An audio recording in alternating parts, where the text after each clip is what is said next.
What's going on, fellas? Lightning Media here. So I believe it's about time I give my own review of OUTBRK Early Access. Now, I've played this Early Access game for a few months in 2026, and it's been a wild ride for me so far. The way you chase is like how you can imagine in Storm Chasers from the Discovery Channel. Now, to those that never watched the show before, I highly recommend you watch the series. Anyway, starting with the main core aspect of the game, the way you play as a Storm Chaser is pretty simple to do. You look on your weather radar map from the gas station to see which storm system will produce a tornado. Sometimes you might have one supercell, other times it is a long line of storms, and you might get two supercells to see which one you want to chase for. So really the main thing pretty much as a Storm Chaser gamer is by going with your own judgment and instincts to see which supercell will produce a twister.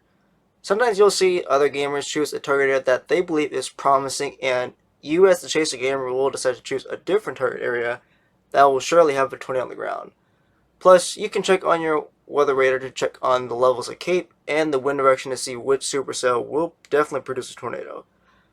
The way it gets very entertaining is by being on the right storm with a tornado in progress, and you'll have to think about what road options you want to take to get in the path of a tornado. In matchmaking, you'll see like 3-day players on your weather radar will be moving a lot because everyone is trying to see where the twister will cross on the road and make a pro deployment in the path before getting swept away.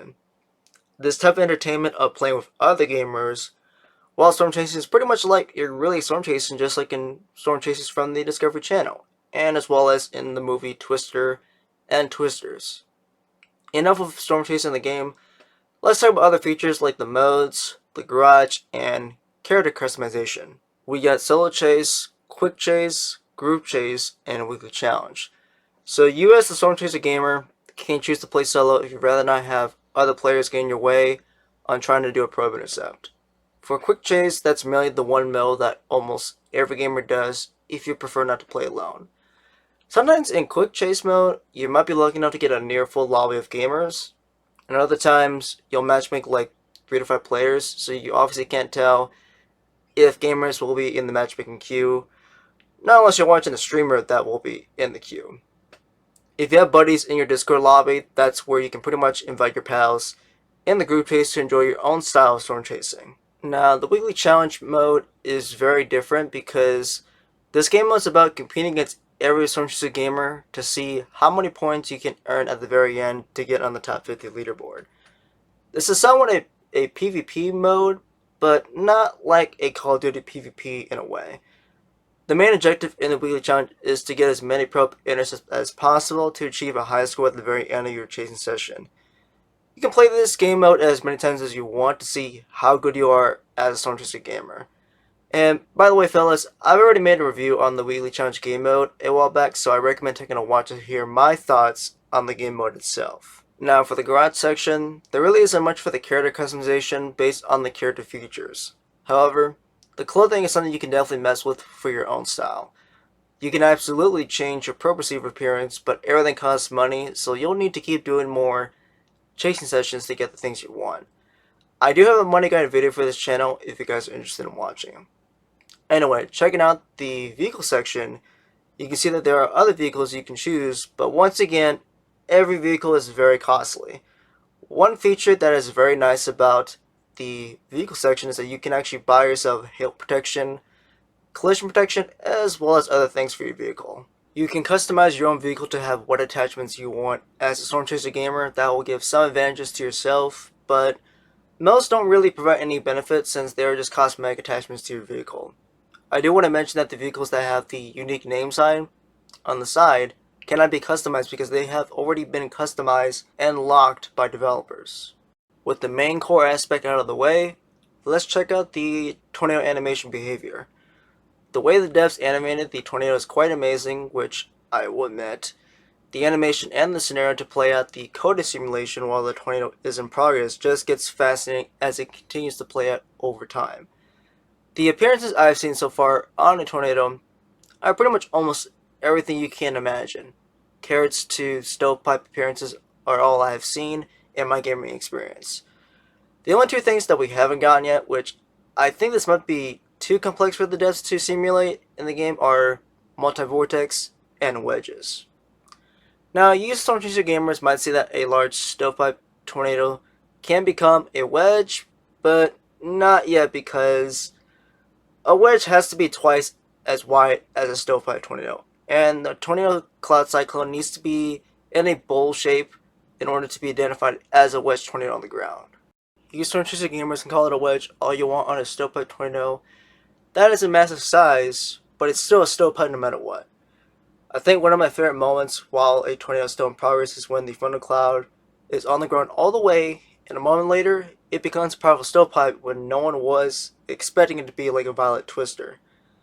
I believe when the weather simulation transitions from a typical tornado into a wild beast, that's when everyone starts getting the mindset to stay in the zone where things have gone very serious in storm chasing. Anyway, with the tornado animation feedback done for, now let's talk about the raw performance of the game itself. Now this is going to truly hurt the game deaths from Subline the most, but the game engine behavior is just absolutely terrible to see. Wherever I go in my vehicle to travel during the chasing scenario, there will be moments where my FPS drops around 70 FPS while under clear skies. To you guys, it may not sound problematic, but once you guys are driving through heavy rain and hail, that's where things take a different turn. My FPS would drop below 50, and that's not a very smooth gaming experience to go through. These raw performance stutters from the game engine that is running the Outbreak game is just very unacceptable. I don't get why the devs from Subline thought this was okay to run the game engine unoptimized, but this is just very underwhelming to the gamer. I do have a separate channel that does talk very deep about the FPS numbers, CPU, and GPU behavior in OUTBRK Early Access, so I highly recommend seeing my other channel because you chaser gamers and fans will be very disappointed how this game engine behaves while running the Outbreak game on your system. Anyway, I do want to mention one more thing that makes the game engine struggle very hard to process, and this drops FPS numbers very heavily, and I'm surprised that this game engine hasn't crashed on many players chasing. So what I'm referring to is when you have a tornado picking up so much debris and holding that debris to swirling around the cone for a while, the game engine has a hard time processing all of that, and I'll easily get some stutters no matter what. The number one performance stutter that I do want to point out, which will make everything laggy for you, is when you have a large stovepipe tornado that will be tearing up a lot of trees. It just causes so much lag for the game engine to process. Now, I mainly use ultra performance mode on my game settings because it's the only way to work around the stutter, but even running on ultra performance mode to get more FPS without needing the better game visuals, I'll still get awful stutters no matter what happens during an intense chasing session. Trying quality mode or ultra quality mode on my game settings just make things worse because the game engine can't render the game properly, so I'm waiting to see for the devs to fix this unacceptable behavior. I think one uncommon game engine behavior that might occur to many gamers is the server that Subline uses to get people to play together. I had some unexpected occurrences when I would disconnect from the lobby with players even though my Wi-Fi connection is solid to use, so the devs really need a better server for players to enjoy long chasing sessions. So, with the main aspects of the game itself that I pointed out in this review, is this early access game worth buying in 2026 for you gamers that are thinking about purchasing this? Well, my final answer to that question to those that are wondering about buying this early access game for $34.99 is unfortunately no.